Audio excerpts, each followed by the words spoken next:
Snap, placement, kick by Hartley, and it is good! It's good! It's good! Pigs have flown! Hell is frozen over! The Saints are on their way to the Super Bowl! Começa agora We That Podcast. Informação, opinião e bom humor na medida certa. We That Podcast. Apresentação, Caio Rossini. Opa, tudo bem? Estamos começando mais um We That Podcast. Muito obrigado para você que nos ouve em mais de diversas plataformas, mais de 10 plataformas. Você que ouviu o episódio 13, chega agora no episódio 14. Feliz e contente porque vencemos e tivemos a revanche em cima do Minnesota Vikings nessa última semana. Vamos começar apresentando o elenco que fará parte desse We That Podcast. We That Escalação. Sempre começando com ela, tudo bem já? Tudo certo, ganhamos do Vikings lá em Minnesota, é isso aí, tamo junto, 6-1, Super Bowl é o caminho. Em seguida temos o Ivan. E aí galera, tudo bom? Mostramos outras formas de vencer, mais uma agora.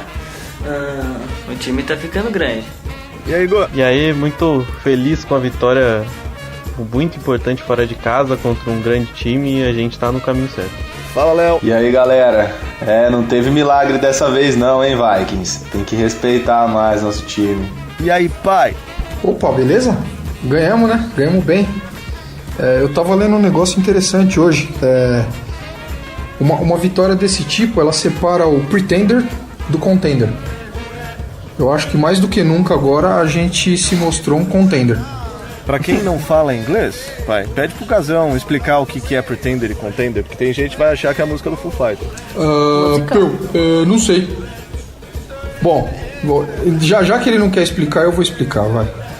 O pretender é um pretendente. Ele não pode se colocar como um favorito. É um time que tem certas qualidades e tal, mas ele não se coloca entre os tops, vamos dizer assim. O Vikings. Tá no chaveiro. O Vikings hoje ele seria um pretender. Sei lá, o próprio Redskins aí que tá com 5-2. Agora, vamos falar da NFC só. Eu acho que hoje tem 2 contenders e um terceiro querendo ser contender. Os 2 contenders são o Rams, disparado, e o Saints. Esses, pra mim, hoje são os favoritos a brigar pela conferência. E tem o Panthers aí querendo atrapalhar.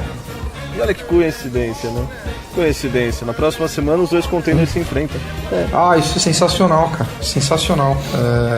Não tô achando tão legal. Enfim. Ouça e compartilhe no YouTube, Spotify, iTunes e demais plataformas.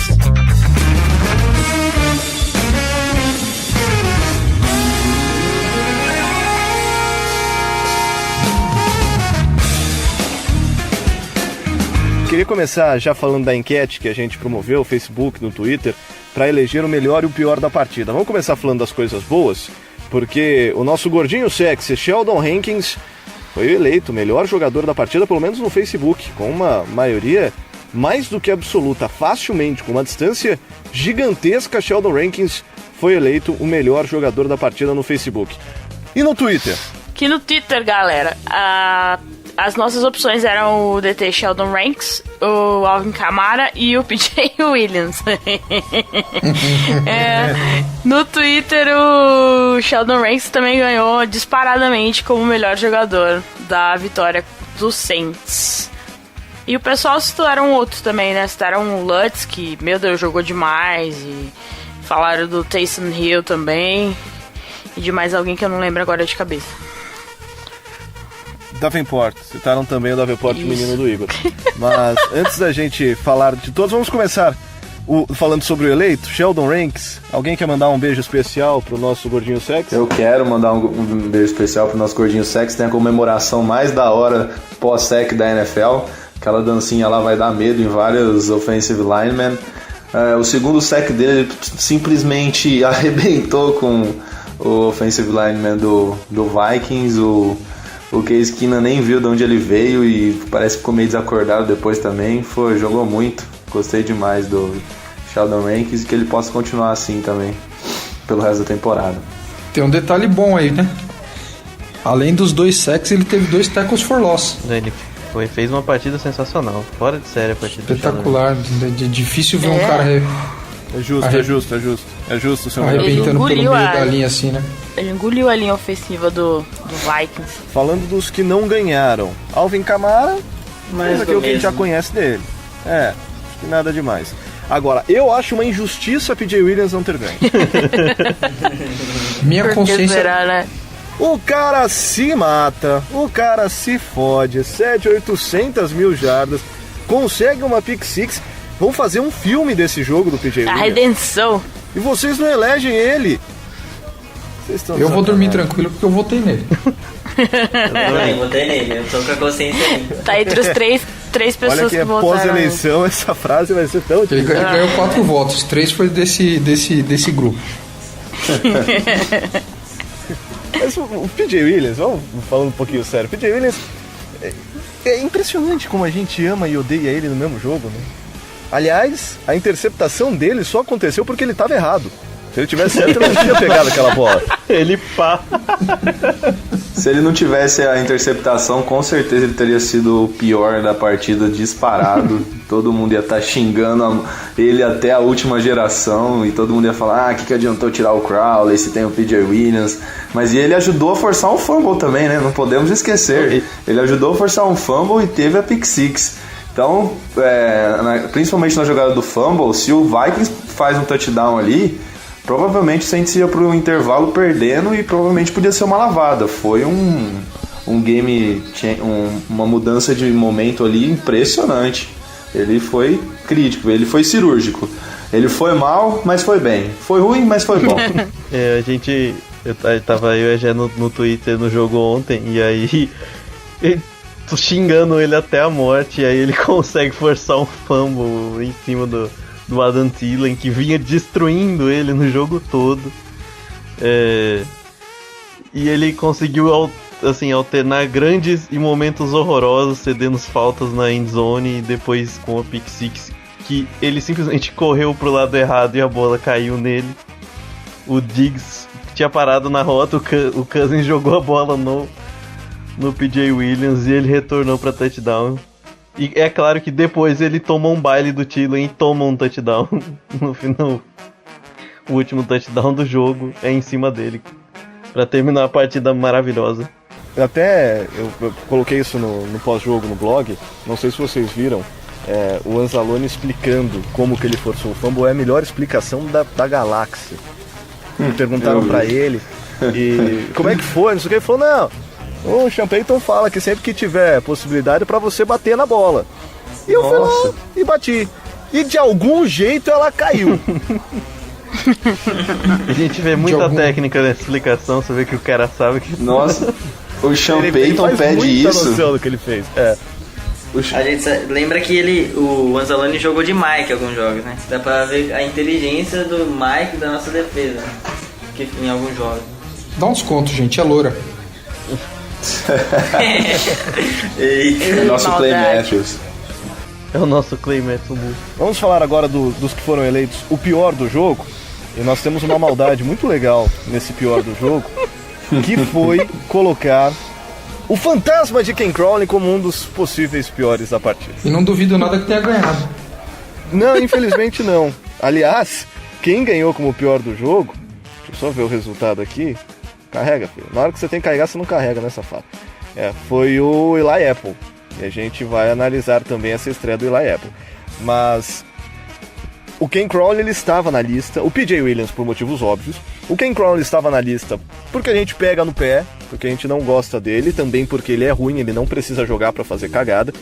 E ele fez tanta cagada que ele está atrapalhando um menino novo chamado Eli Apple. A alma dele atrapalha, né? Parece que ficou no campo do lado de lá da defesa, do lado esquerdo da defesa, onde ele joga. Ele atrapalha qualquer um que alinha do lado de lá. Pairando. E no Twitter tivemos um empate, olha, entre o Eli E a enquete está finalizada já entre o Eli Apple e o PJ Williams. Aí eu pedi pra galera citar outros, se tivesse outros, mas ninguém citou, ninguém falou nada. Então temos um empate. E o que eu achei legal é que alguém comentou lá no Facebook que o fantasma do Crowley atrapalhou os dois cornerbacks. Daí uma hora ele saiu do jogo, aí os caras jogaram bem. Mas aí ele resolveu voltar e atrapalhou tudo de novo. Vamos analisar o Eli Apple. Foi uma estreia. O snap count, o pai tinha mandado o snap count, eu não tô com ele tá aqui. Fácil aqui, tá fácil aqui. Puxar. O Eli Apple, ele jogou praticamente o jogo inteiro. Ele foi um dos jogadores com mais participações. 96%, 70 snaps. 70 de 73. E ele tá há 3 dias na unidade. Outro detalhe, ele jogou Monday Night em Atlanta. Sim. Né? Então, eu acabei respondendo educadamente um companheiro torcedor nosso no Facebook. E o que esse povo precisa entender é que o cara chegou, aquilo, ele chegou, vamos usar uma expressão que eu uso bastante no trabalho, ele chegou trocando pneu com o carro andando. A gente tem problemas seríssimos na secundária, isso aí já vem há anos. A gente não consegue se acertar de um lado do campo. O cara chegou na quarta-feira, né? Terça-feira foi anunciada a troca, quarta-feira ele já estava treinando. Isso. Então o cara teve que praticamente engolir o playbook em 3-4 dias e na véspera do jogo ele descobriu que ele seria starter. Acho que a gente precisa ter um pouquinho de bom senso. Acho que daqui 2 ou 3 semanas talvez a gente tenha condição de criticar. Mas pro que ele fez ontem, aquele famoso tiro no escuro, desculpa, eu não tenho como criticar. Teve alguns erros? Teve, claro, natural, mas eu absolvo, não tenho como criticar agora. Não faltou um pouquinho de bom senso do próprio Allen? Eu acho que eu concordo totalmente. Eu comentei isso antes, inclusive, lembra? Só pra gente perceber como que o Crowley tava ruim e tava mal. Pro Allen colocar um cara que jogou de segunda, mal chegou, já de titular assim, é porque a coisa tava feia mesmo, de verdade, porque tava dando errado. E tem uma galera que tem tanta paciência com o Crowley, que mesmo ele errando, o pessoal defendendo ele. E o Eli Apple, o primeiro jogo que ele joga, o pessoal já vai e já quer criticar no primeiro jogo. Pô, que é isso? O cara acabou de chegar. Ele veio do Giants e o primeiro jogo dele, nem deu tempo dele treinar, já chegou jogando já pra substituir o Crowley, que tava muito mal. Então a torcida tem que ter paciência com ele. A gente aguentou o Crowley o ano inteiro, já no primeiro jogo do substituto dele vai sacrificar o cara? Não, acho que tem que ter paciência. Ele não vai ser um Pro Bowler, um cornerback Pro Bowler, mas tenho certeza que ele vai conseguir ser decente. Com certeza vai. Acho que daqui umas 3 semanas já vai estar jogando mais decentemente e contribuindo para a secundária da equipe. Então, é exatamente isso, né? Porque a gente pagou uma escolha de 4ª rodada e uma de 7ª rodada pra ele. Isso quer dizer, ele não é o cara que vai ser tipo um outro Lattimore, um Patrick Peterson. Você não pode esperar isso dele. Você já sabe que ele vai falhar algumas vezes, que isso é natural, que ele não é um jogador sensacional. Porém, tipo assim, esses agravantes de ser só uma semana só fazem a gente ter que ter mais paciência com ele. Eu tava comentando até antes do podcast com vocês que ele foi o líder em tackles da equipe. Ele teve 9 tackles. Tá certo que não é muito bom um cornerback ter tackles, né? Que quer dizer que as bolas chegou no receiver dele e foi lá e derrubou normalmente. Mas de qualquer jeito, ele ter 9 tackles foi disparado o melhor da defesa em tackles. Então assim, teve pontos positivos, teve uma jogada que ele defendeu muito bem, marcaram falta, não foi falta. Então, assim, só tem a melhorar. Não, o pessoal usa, falando, que o Léo falou, o pessoal que defende o Crowley. Porque o Crowley, ele é undrafted e o Apple é uma escolha de primeira rodada. Cara, o Saints não tem culpa que o Giants draftou o cara numa primeira rodada. Entendeu? E a gente sabe que ele tinha muitos problemas de vestiário lá em Nova York e tudo mais. E aqui parece que ele já assim, ele conhece a galera, pelo menos a maioria, que era lá de Ohio State, como a gente falou no podcast passado. E parece que tá todo mundo feliz com ele lá. Ele tá feliz de estar no vestiário. Se você ver as entrevistas pós-jogo dele e tudo mais, ele falando que ele se sentiu bem ali no Saints, que ele sente que vai melhorar e tudo mais. E, cara, ele teve umas faltas bem ridículas no jogo, mas, como vocês falaram, tem que ter paciência, não adianta a gente crucificar ele agora. E primeiro jogo que ele jogou, velho, o cara nem sabe direito qual que é o playbook. Mas se ele fizer o feijão com arroz e não comprometer muito, já tá lindo, já tá ótimo. E lembrando que o Crowley ficou de fora, não é porque ele tava machucado, foi escolha técnica mesmo. Foi opção. Isso foi opção técnica. E até falando sobre esquema, até para colocar um pouco o Igor também na conversa, o Eli Apple, porque a gente fala muito em relação ao Crowley. O Crowley é man-to-man, ele é um cara feito para marcar homem. Se você botar ele para marcar a zona, vira uma zona. O pai até já disse isso durante a semana no nosso grupo, que como é que é, pai? Que o Ken Crowley, ele é o único que marca a zona no time? Ele é perfeito. Ele é perfeito na marcação em zona, né? Porque a marcação dele é sempre uma zona. Entendeu? Piadinhas ruins dessa é que fazem o Idade Podcast ser o que é. O Eli Apple, ele é zona, ele é homem, ele não é nenhuma das duas coisas, ele é uma maçã. O que é o Eli Apple? Ai, meu Deus, ele vai insistir nessa piada. Última opção. Meu Deus, eu vou embora. Ai, meu Deus, embora. eu vou responder depois disso, né? Não, o pior é que na transmissão essa piada da maçã tava duro. Absurda.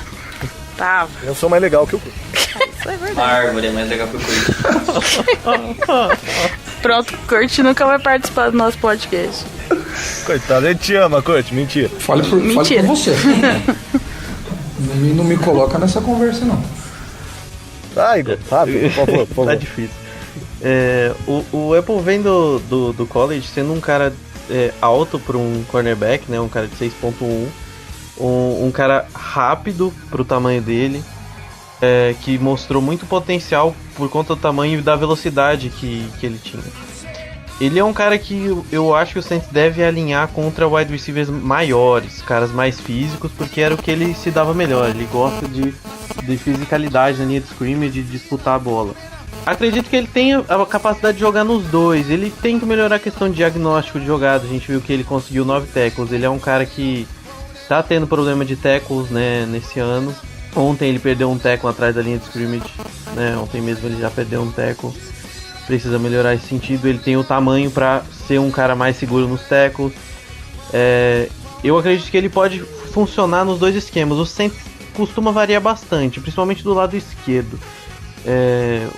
Tanto que o Marcus Williams normalmente se posiciona mais do lado esquerdo da defesa. Ele ajudava mais o Crowley, né, do lado esquerdo, muito pela falta de velocidade. Eu acho que talvez o Apple possa compensar isso e fazer com que o time volte a jogar mais homem a homem. A questão, acho que do jogo de ontem... E só pra não deixar passar rapidinho, Igor, você sabe que cornerback dar muito tackles significa que ele tá fazendo cagada. Sim, né? é por isso, exatamente isso que eu tô falando, tipo... Ele tem a capacidade de ser melhor que isso e evitar recepções para que ele não tenha que dar tackles, né? E ontem, quando ele teve a oportunidade de um tackle para perda de jardas, ele errou o tackle. E ele vem sofrendo com isso durante a temporada. Ele tem 7 tackles perdidos nessa temporada, enquanto ele acertou 19, né? A proporção é um pouco ruim. A esperança é que ele seja melhor. Falando de PFF, para quem gosta do PFF, ele tá uns pontinhos atrás do Letmore. A nota dele é 66, assim como a do Letmore, né? Tem bastante gente que gosta. Eu tenho minhas ressalvas, né? Às vezes depende da posição e etc. Mas assim, ele não tá tão longe em termos de cobertura, assim, do que... Por exemplo, o Ken Crowley, ele tá com, se eu não me engano, 40 pontos. A nota dele é 40 no PFF. Assim, de 0 a 1000. Exatamente. De 0 a 100 a nota dele é 40, enquanto o Eli Apple tem uma nota mediana, né? Ele tem uma nota 66, assim como o Letmore, que não vem tendo a sua melhor temporada, mas vem melhorando conforme os jogos estão passando. Então eu acho que eu não espero que ele seja o grande jogador, né? Igual o Ivan falou, não sei se foi o Ivan ou o Léo. Ele não vai ser um Pro Bowler, não vai ser All Pro. A gente espera um adversário, um cornerback 2 decente. Você tá falando do meu menino. O Caio só fala do Davenport é meu menino quando ele joga mal. Dessa vez ele falou quando ele jogou bem. O Davenport fez outra grande partida ontem. O Cam Jordan, apesar de não ter conseguido o sack, jogou muito bem.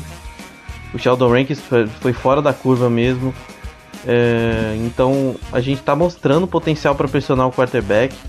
Mas assim, tem que funcionar os dois lados. Tanto o terceiro nível da defesa como o primeiro nível. Então, eu acredito que o Apple pode funcionar no esquema. Eu acho que muito dele ter jogado é porque o Saints tentou muito simplificar o esquema para os cornerbacks nos últimos jogos, né? Basicamente, eu acho que ele jogou a maioria dos snaps homem a homem. Eu posso estar errado, mas eu acho que foi a grande maioria dos snaps que jogou homem a homem. Muito por ser a estreia e pela expectativa de que ele seja melhor. Eu acho que ele também ficou nervoso.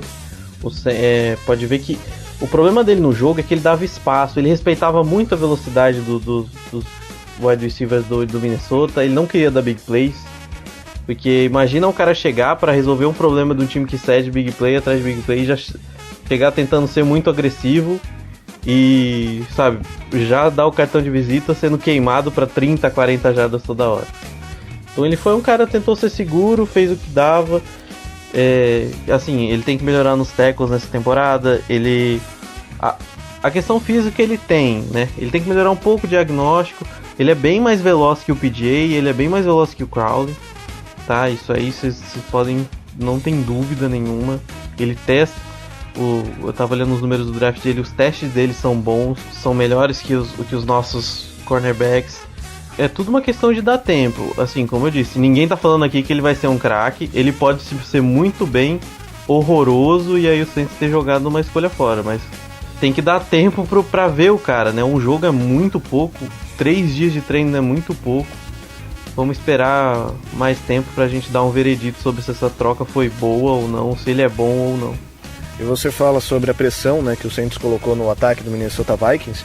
O PFF mostra que Kirk Cousins esteve sob pressão em 49% dos snaps contra o Saints.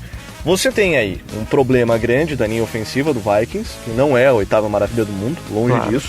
Mas você tem um trabalho muito bom da nossa linha defensiva, que botou pressão pelo meio, botou pressão pelos lados, e o que é mais legal, botou pressão sem necessariamente colocar blitz.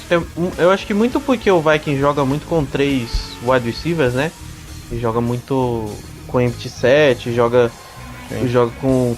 A gente jogou em níquel praticamente. Exatamente, pode ver que o Von Bell tem uma contagem de snaps muito grande, né, nesse jogo, assim como o Kurt Coleman tiveram em campo quase o tempo todo.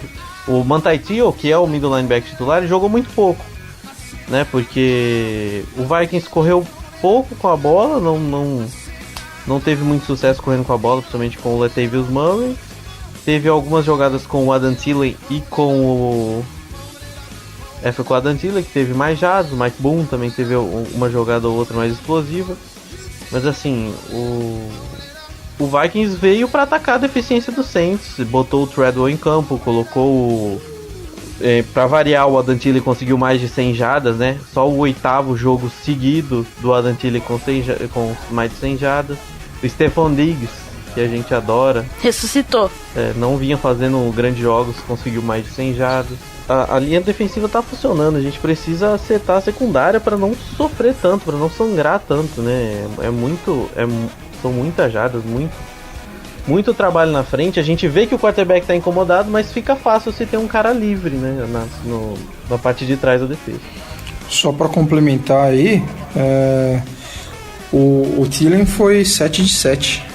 7 de 7 para 103 jardas, um touchdown. Stephon Diggs, 10 de 11 para 119 jardas e um touchdown. Ou seja, tudo que foi neles, eles receberam. Diggs fez meu fantasy chover ontem. Pelo amor de Deus. Meu também, eu tenho ele. Eu fiquei feliz. Primeira vez que ele pontuou alguma coisa decente nesse ano. Eu tenho ele e tenho o Lutz. Eu tenho o Lutz também. 11 pontos no Eu fantasy. fui um dos loucos que botou a defesa do Saints. Eu também, 14 pontos. 14 pontos no fantasy. Eu também fiquei feliz. Mas foi um assunto mais interessante para se tratar num podcast. Se quiser, a gente pode falar aqui uns 15 minutos. Mudar para o ataque. No começo do podcast. Tem que ser. Vocês entenderam a referência, ok? Eu entendi a referência, capitão. Tudo sobre o New Orleans Saints é no We That Podcast. É isso aí, tá ok? Essa questão do ataque aí, nós vamos falar bastante aí, tá ok? Certinho, caralho. E com essas diversas imitações do novo presidente da República, a gente começa falando do ataque do New Orleans Saints. Primeiro, descobrimos um novo jeito de jogar sem Drew Brees. Ele lançou para pouco mais de 120 jardas, teve um touchdown, uma interceptação, mas não foi nem um pouco necessário para ganhar esse jogo, né, gente? E nós descobrimos também que Sean Payton conseguiu colocar 3 quarterbacks no mesmo snap. Exato. A defesa do Vikings teve a capacidade de cagar para 2, né? Parece, tá ligado? A gente não sabe se ele é louco ou se ele é um gênio. Ele é um gênio louco, né? E também é bom ressaltar que Tyson Hill acertou o primeiro passe da temporada para 44 jardas, sensacional. Ninguém esperava aquela jogada. É, uma recepção que é meio contestada, mas a gente foi rápido pro snap, então tá tudo certo. Contestada? A bola bateu Tá tudo no certo. chão. Foi rápido pro snap. A bola saiu quicando no chão, não bateu só. Até que me prova o mais contrário, foi uma- uma baita recepção.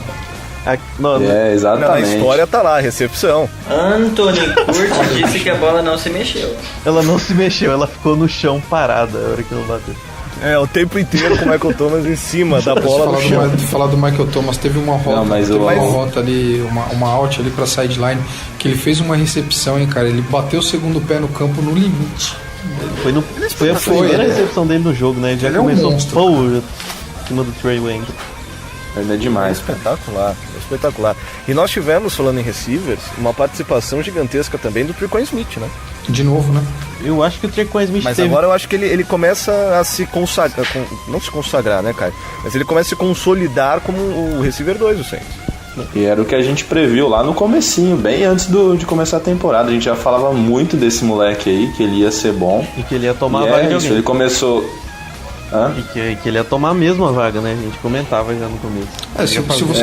Se você pegar os números dele mesmo no jogo, não é nada tão espetacular. Ele foi 3 de 4 para 18 jardas, só que ele se alinhou em 77% dos snaps ofensivos, 41 snaps. No começo da temporada Comemos ele Pois é. não tinha tanta participação. Agora a participação dele aumentou, principalmente pela saída do Ted Ginn Jr., que não tá fazendo falta nenhuma.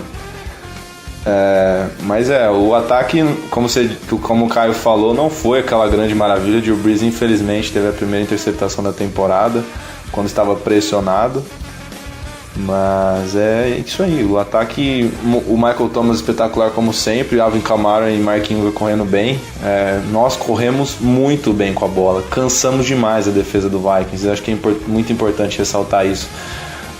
Teve uma campanha no final do terceiro quarto e no meio do último período que o Saints marchou o campo inteiro, chutou um field goal, deixou pouquíssimo tempo no relógio e deixou a defesa do Vikings extremamente cansada. A gente jogou certinho.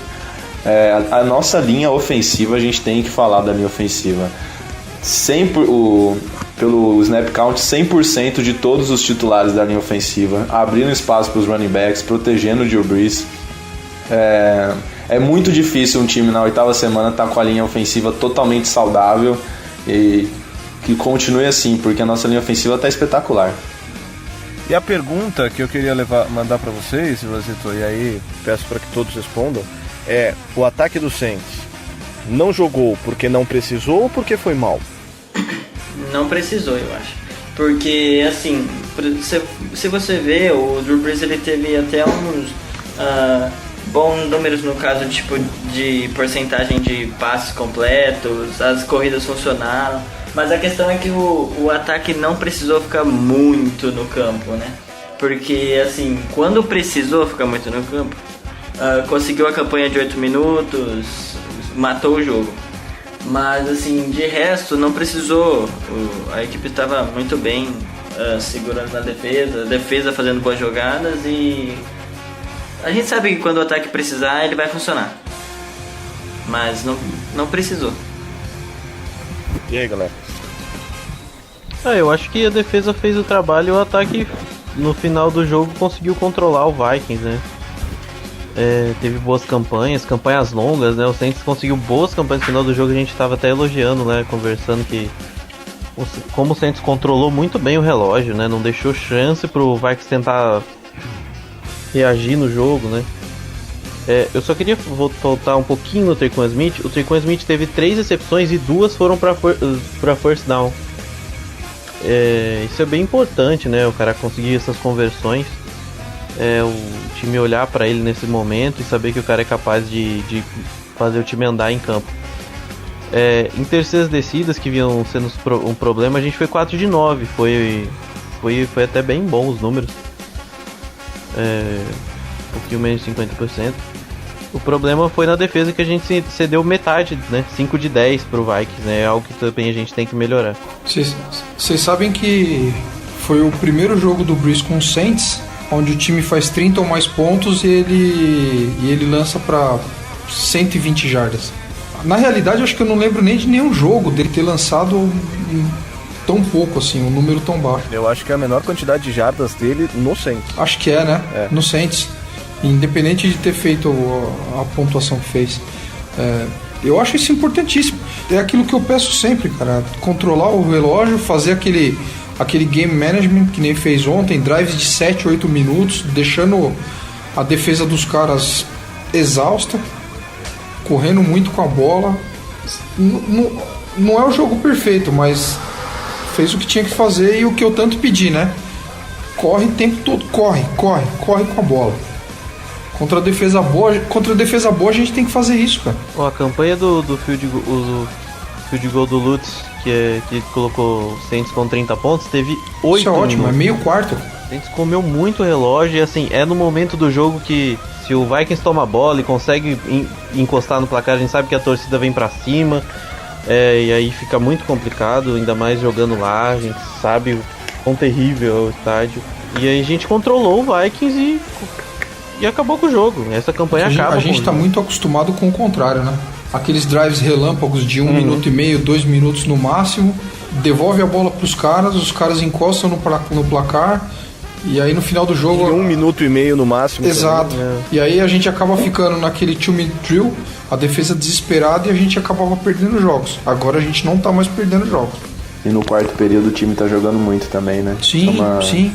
Estatística da temporada que parece que o Saints é o time que mais pontua no quarto Exatamente. período. Nesse jogo não precisou, mas no quarto período o time parece que está com uma imposição física, principalmente da linha ofensiva, muito grande. E o time consegue muito bem no quarto período. Isso é importante, demais. Aliás, que linha ofensiva, né, gente? Só pra parar aqui, ó, bater palma. Aplausos pra linha ofensiva. Porque olha, falar pra você que fazia tempo que eu não vi uma linha ofensiva tão boa. É a melhor linha ofensiva da liga, eu ficava na dúvida, mas agora eu tenho certeza, é a melhor linha ofensiva da liga. E muito desses pontos no último quarto se dá pelo fato do jogo terrestre, né, que a gente tá falando. Porque a gente impõe o jogo terrestre o jogo inteiro, aí chega no último quarto, a defesa adversária tá cansada, aí a OL consegue se sobressair mais ainda, a defesa cansada não consegue correr atrás dos passes, o jogo terrestre flui mais fácil. Então, assim, aconteceu contra o Ravens, aconteceu o último jogo agora de novo contra o Vikings. Então, contra a defesa boa, o que a gente tem que fazer é correr com a bola e cansar para no último quarto. Nesse jogo nem precisou, mas a gente tá cansando o outro time e no último quarto a gente coloca a adaga, né? Como eles falam nessas vezes, a gente mata o jogo. Eu queria destacar, apesar da partida não ter sido uma partida fantástica em termos de números e pontuação, o Mark Ingram jogou muito bem ontem. Muito bem. Tá magrinho. Tá fininho, tem uma jogada que ele recebe um passe e ele reboca o cornerback do Vikings. Nossa. E o Everaldo Marques tava falando de outra coisa, fiquei louco nessa hora com essa jogada e eles não deram emoção pra jogada, foi incrível, ele rebocou o cornerback. Assim, ele correu com muita vontade, ele conseguiu converter algumas primeiras descidas pro Saints importantes no último quarto. Ele teve uma média de 4.8 jardas, que foi muito boa. O nosso ataque realmente não teve grandes números, mas a gente correu para mais de 100 jardas contra uma das melhores defesas contra o jogo corrido de novo. Não estão tentando parar o ataque do Saints, mas a gente está conseguindo de todas as formas. Aliás, batemos de novo nenhuma das maiores defesas da NFL. O Breeze não teve grandes números, o jogo corrido foi muito sólido e a gente conseguiu controlar uma das melhores defesas da NFL e evitar que o Vikings conseguisse voltar para o jogo. Né, grande jogo, nosso ataque é muito bom, quando não bota muitos números está conseguindo ser um ataque impor o seu jogo, é fantástico para mim, jogo de time vencedor. E antes de passar para a expectativa do jogo contra o Rams, pedi para a Gé falar um pouquinho sobre o Will Lutz, que está no Fantasy da Gé e que vem fazendo uma temporada espetacular. Cara, eu tava falando lá no nosso grupo do Telegram durante o jogo, o Lutz tem que ficar eternamente no Saints, tem que pagar o que ele quiser, porque finalmente temos um kicker confiável. O cara não errou nada, velho, até os chutões que antigamente a gente ficava com medo do kicker errar, o cara foi lá com firmeza e conseguiu matar o jogo. Ele contribuiu muito para esse placar do Saints e fez alegria no meu fantasy, tá aí. Garoto tem muito futuro ainda na liga e espero que esse futuro seja no Saints e que ele melhore cada dia mais aí. Só uma coisinha do Lutz, a gente fala dos field goals, óbvio, tem que falar, mas os kickoffs dele, ele melhorou muito. É verdade. Porque ele não conseguia muitos touchbacks. E se eu não me engano, nesse último jogo, eu só lembro de um retorno do Vikings, e em campo fechado, quer dizer, o vento não ajudou. Ele tá com uma força na perna impressionante e tá tendo muito mais touchbacks que teve. Fenômeno. Tá fazendo bastante agachamento, menino. Ele e o Roberto Carlos. Ouça e compartilhe no YouTube, Spotify, iTunes e demais plataformas.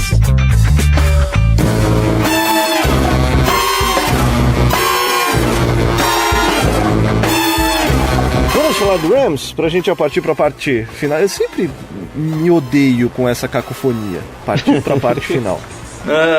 Mas vamos para a parte final. Deixa eu só me ajudem. Vou dar um recadinho. Como posso explicar? Desculpa, um recadinho que eu falei, só uma lembrança que eu falei no último podcast pro nosso menino Marcos Williams, que a gente não pode esquecer dele, que eu falei pra ele jogar com raça por causa do último jogo, e ele ganhou a bola do jogo, inclusive, do Sean Payton no vestiário. É bom lembrar, né, um exemplo de superação, um menino que errou pra caramba no ano passado e levantou a cabeça, treinou, não foi uma partida espetacular, mas, teve tackle, foi razoável. Não comprometeu dessa vez, então é só pra deixar essa lembrança aí pro cara que ganhou a bola do jogo e mereceu de verdade, porque ele se superou desde a temporada passada, não desistiu e tem jogado bem essa temporada. Não muito bem, nem tão mal, tem jogado razoável. Eu espero de coração que esse game ball aí represente mudança, porque ele tá jogando mal. Tomara que isso aí dê aquela inspirada nele agora e que ele melhore. Porque ele não vem fazendo uma boa temporada, não. E ele vai ser útil, muito útil e necessário contra o Los Angeles Rams. Partida que colocará frente a frente os dois melhores times da NFC e, por que não, dois dos melhores times da NFL. Ivanzito, eu sei que se você for falar bom jogador por bom jogador do Rams, a gente fica aqui até semana que vem. Então, o que podemos destacar de mais importante do Los Angeles Rams para esse jogo? Então, né? O Los Angeles Rams, 8-0, assim. De leve. Foi o time que eu apostei no começo da temporada, depois de uns 2 jogos, pra terminar 16-0, mas eu espero que isso não aconteça, que acabe domingo, na realidade.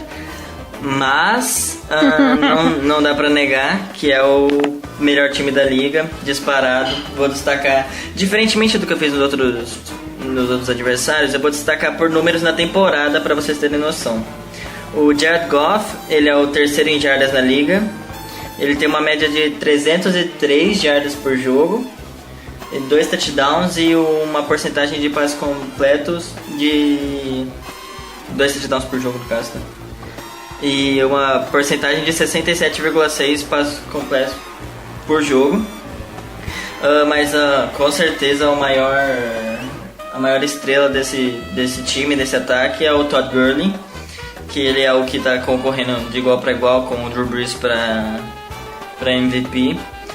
Ele é o líder em jardas terrestres da temporada, tem 800 jardas, média de 100 por jogo, tem 11 touchdowns correndo. E aí, recebendo a bola, você fala, pô, não vai ser a mesma coisa. Tem 351 jardas recebendo, é uma média de 44 jardas por jogo, que para running back é muito bom. E tem 4 touchdowns recebendo. Pra ter noção, ele é o segundo melhor em touchdowns recebidos. Só perde pro Cooper Kupp, que em 6 jogos, que é o principal destaque como wide receiver, porque ele tem 5 touchdowns em 6 jogos. Mas não sabemos se ele joga, ele tá com uma lesão no joelho. Além disso, eles têm o Robert Woods e o Brandon Cooks, que são muito bons. Brandon Cooks, aquele, né? sabe. Deixa claro. É esse mesmo, né? A lei do ex vai... Não, vai não. Já não foi a temporada passada. O que pode fazer a diferença é a OL deles, que é consistente, mas no último jogo foi muito mal contra o Packers, um jogo dificílimo. Ela cedeu 5 sacks e 8 tackles para perda de jardas. Então a nossa DL voando pode ser que seja o diferencial desse jogo, porque o Goff não foi muito bem lançando pressionado. E agora eu vou para a defesa, que também é boa, muito boa a defesa. Só que assim, em jogos contra times bons, como o Vikings e o Packers, cederam bastante pontos. Mas na média geral na temporada, eles cedem apenas 19,3 pontos por jogo. Posso só falar uma coisa? Pode falar. Durante a transmissão ontem, eles fizeram um comparativo da temporada do Gurley com a temporada que o LT quebrou o recorde de touchdowns. Na oitava, eles fizeram 8 jogos, né? Na 8ª semana, o LT tinha 11 touchdowns. O Gurley ontem chegou ao 15º. Fecha aspas. Ele teve jogo de 200 jardas terrestres, né, na temporada, pra ter noção de qual monstro ele é. Enfim, voltando pra defesa, na linha defensiva eles têm talvez os 2 melhores defensive tackles da liga. Aaron Donald, que foi o jogador defensivo do ano passado, e o Ndamukong Suh, tem seus problemas, mas é um ótimo jogador. E eles ainda têm o Michael Brockers. A parte mais fraca da defesa são os linebackers, por isso que o jogo terrestre pode funcionar bem de novo e pode ser o diferencial para o Saints conseguir ganhar nessa equipe, assim como o Packers quase ganhou com o jogo terrestre dominante, e eles não têm os bons running backs igual a gente tem, porque o corpo de linebackers tem só o Mark Barron, que é um jogador bom, mas razoável, o Corey Littleton, que são líderes dali dessa posição. De cornerback tem o Marcus Peters, que é um ótimo, talvez foi até o melhor cornerback da temporada passada, porém ele foi queimado no último jogo. Não ele tá tem na sim. melhor fase da sua carreira. Jogo após jogo ele tem sido queimado, ele tem cedido muita coisa aí. Além do o outro cornerback é o Sam Shields, porque o Aqib Talib tá machucado. O Sam Shields também é bom jogador, mas não é uma coisa espetacular. Agora de safety eles têm o Lamarcus Joyner, que é conhecido, é bom jogador, e o John Johnson, que já tem 3 interceptações na temporada, então o Brees tem que tomar cuidado. Mas é basicamente isso. Só isso, né? Só isso. Um timaço. Só isso, nada demais. Os caras vai ser fácil. São bons pra caralho. E eles são muito bons os times especialistas também. Meu Deus. Exatamente, eles têm a melhor dupla de especialistas da NFL. Não, eles só tem o Greg DeLeg e o Johnny Hacker, só isso. Essas risadas, elas não são de graça, não, elas são de desespero, tá? Pra deixar bem claro. É rindo de nervoso. E pra não chorar. Vamos lá, Vitor, já começa você dando seu palpite pro jogo, por favor. Eu não vou não ser eu vou ser clubista, foda-se. 38-34 pra você. Vai sair mais de 30 pontos, eu esqueci de falar isso. Vai sair mais de 30 pontos pros dois lados, nossa defesa vai ceder ponto pra caramba, deles também. Isso eu posso quase cravar. Vai ter ponto pra caramba esse jogo. Eu ia começar com a opinião do pai, pra gente começar com uma opinião realista, mas eu quero que o clubismo impere mesmo, pra depois o pai vir dando uma porrada em todo mundo. Então vamos lá, Jé. Ai, tal qual Marvel versus DC, eu preferia me abster dessa. Mas, ai meu No Deus. Mureta não. No Vai Mureta, ser não. um jogo apertado pra caceta. Melhor time da liga. Vai ganhar quem fizer mais pontos. Eu acho que com muito, como fala, muito esforço, eu acho que o Saints ganha por um field goal de diferença. E aí, Léo? Nesse jogo aí vai ser um dos mais esperados da temporada. Os dois melhores times da NFC. Se o Saints ganhar, assume a liderança da NFC. E detalhe que eu acho que é muito importante, vai ser muito importante, que a gente vai jogar em casa. A torcida vai fazer muito barulho, talvez pode prejudicar o time dos Rams. E eu, como sempre, sou pouco clubista, também concordo com o Ivan, vai ser um tiroteio, porque são dois ataques sensacionais. Eu vou de 42 a 35 Saints. Igor? Vamos pensar aqui. Caraca, acho que dá pra ser uns 35 a 27 pro Saints. A minha questão com esse time do Rams, apesar dele ser o melhor time da NFL, você tem muitos jogos próximos. Então não é um time que atropelou adversários em termos de pontos. Por exemplo, com o jogo que o Todd Gurley teve 208 jardas terrestres, foi 23 a 20. Com o Denver Broncos, que tem o Case Keenum, que é o Case Keenum.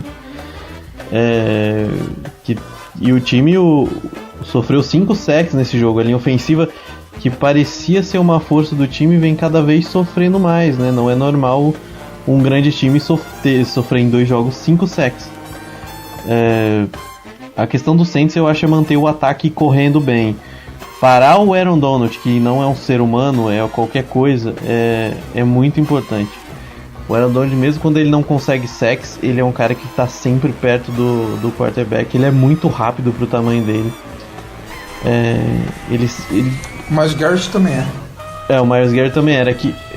O meu medo é porque ele é um defensive tackle e eu não sei se quão bons os guards do Saints podem ser nessa partida, né?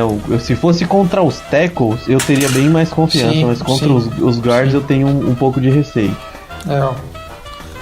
Assim, mas evitar o time, como o Ivan falou, tem linebackers questionáveis, né? O Mark Barron, que é o melhor, entre aspas, linebacker deles, não é um grande linebacker. Talvez seja onde esse time peca. Ele gera muita pressão, muito pouca pressão no edge, por fora. Isso pode ajudar o Saints, né? Porque os tackles já estão jogando bem, não vão enfrentar grandes jogadores.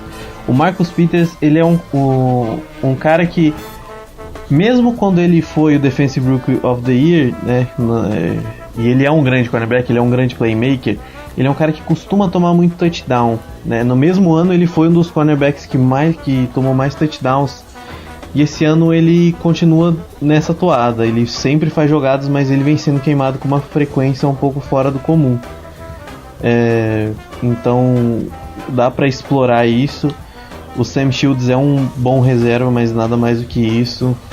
Olho nos 2 safeties, eu gosto muito dessa dupla de safeties, John Johnson III e o Lamarcus Joyner. Lamarcus Joyner é muito bom. Eu acho que é talvez o safety mais underrated dessa liga, porque ele é muito bom safety. E muito bom. Ninguém fala dele, né? Exatamente. Só a gente.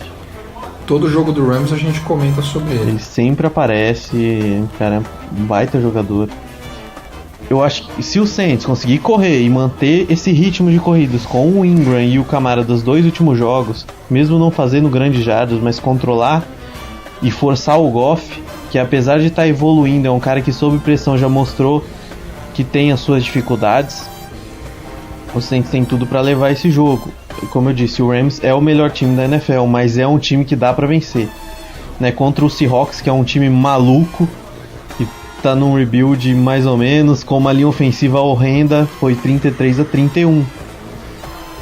né, conseguiram machucar bastante. O Vikings, né, de quem a gente viu, foi por uma posse de bola. O Packers também, com todos os seus problemas de falta de técnico e tudo mais, talvez conseguiu a virada porque teve um fumble imbecil de uma jogada que não era para ter acontecido do Ty Montgomery.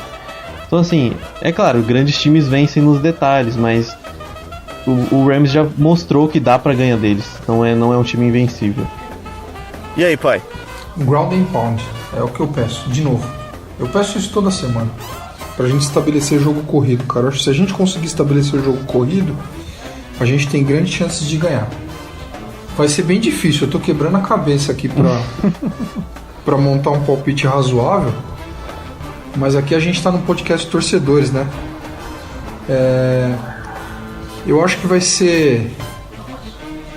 Deixa eu fazer conta aqui, né? 14 com 9, 23. Eu acho que vai ser 23 a 21. É isso aí, 23 a 21. E Gazão? Tá aí, Gazão? Ontem eu peguei um táxi lunar, cara. Foi muito louco assistir o jogo lá. Eu, Galvão e Arnaldo. Que novo. Triste isso. Muito triste, cara. Mas no final deu tudo certo. No final deu tudo certo, nós ganhamos. Eu prefiro muito a presença de Caio Rossini e Nilson César. Muito mais agradável. We That Podcast. Manning in the shotgun puts Polly in motion. Looks in his direction. It's picked off! It's picked off! It's Tracy Porter again! He's running free! He's gonna go all the way! Hands outstretched! It is a safe touchdown! 70 yards on the return! Com essa participação do Gazão, e tivemos até o novo presidente da República nesse Idade Podcast. Nós terminamos mais um Idade Podcast, agradecendo a todos vocês que nos acompanharam e começando dando tchau pra Gé, que sempre vem lembrando das nossas redes sociais, né, Gé? Isso aí, galera. Segue a gente lá no Twitter, @SaintsBrasil09. Aquela coberturazinha suave do nosso time e bonita. Muito obrigado a todo mundo que segue a gente por lá. E a cada dia a gente consegue mais seguidores, significa que estamos fazendo um trabalho maneiro por lá. E o Facebook, só procurar por Saints Brasil, é a primeira página lá que vai aparecer na sua busca. Temos o nosso blog, né, saintsbrasil.blogspot.com, com matérias quase diárias. Tamo lá. E um abraço pro pessoal lá do nosso grupo do Telegram, que tem participado bastante. No dia do jogo foi bem massa lá, a interatividade. E abraço para todos os guris lá do grupo. E para quem quiser participar do nosso grupo do Telegram, vai estar sempre nas nossas redes sociais o link, só entrar lá, beleza? Valeu, pai. Temos que mandar um abraço pro Noru, né? Sim, mandar um abraço pro Noru, ouvinte nosso assíduo, gente boníssima, gente da melhor qualidade, sempre preocupado comigo quando eu dou aquelas escapadas do grupo, né? E hoje tem mais um abraço, o abraço do aniversariante, Rodrigo Goulart, carioca, de Volta Redonda. Esse sofre. Marcelão, um abraço pra ele aí, tá fazendo aniversário hoje. E é isso aí, galera, valeu, um grande abraço aí pra vocês. E a gente podia entrar numa máquina do tempo e chegar em domingo. Vai logo, que a pessoa que está ouvindo esse podcast está ouvindo no domingo. Se você está ouvindo no domingo, quer dizer que deu certo. Ótimo, muito bom. Falou, Igor. Falou, Caio. Falou, galera. Até a próxima. Falou, Ivazito. Falou, galera. Se não for dessa vez, mas eu vou ver o jogo dessa vez cansado por causa do Enem. Então eu espero não passar muita raiva, que eu já vou estar morto. Então, assim, a gente vai ganhar. Falou, galera. Valeu, Léo. Não sabia desse seu talento. Gostei, hein? Vai ser usado mais vezes. É isso aí, vamos usar essa questão aí do Bolsonaro aí. Valeu, galera. Mais um podcast. Vamos que vamos pra cima. Essa temporada tá demais. Sente-se muito bem. E mais uma vez, não teve milagre, reforçando nessa semana. Valeu. E terminamos mais um Idade Podcast. Muito obrigado pra você que nos acompanha. Esperamos todos chegarmos até a semana que vem, tirando a invencibilidade do Los Angeles Rams. Se isso não acontecer, tá aí os playoffs para que a gente possa tentar na hora que vale mesmo, quem sabe, chegar ao Super Bowl, porque agora somos contenders e não mais pretenders. Gostei, vou usar essa da vida. Falou, galera. Até a próxima. Cuida.